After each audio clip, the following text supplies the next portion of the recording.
ఎట్లా పడ్డానంటే పడిన తర్వాత నాకు తెలియదు అసలేవి. నాకు అసలేం తెలీదు. ఆ ఇంట్లోనే ఉండేదాన్ని పక్కన.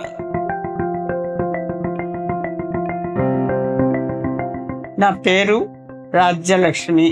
కృష్ణా జిల్లా నందిగామ నుంచి వచ్చాను. ఎట్లా పడ్డానంటే పడిన తర్వాత నాకు తెలియదు అసలేవి. నాకు అసలేం తెలీదు. అది తీసుకొచ్చి హాస్పిటల్లో పెట్టేదాకా కూడా నాకు తెలీదు. Her name is Raja Lakshmi. She is 76 years old. She had C2 and C4 fracture. So she went through the conservative treatment. They never done surgical treatment for her.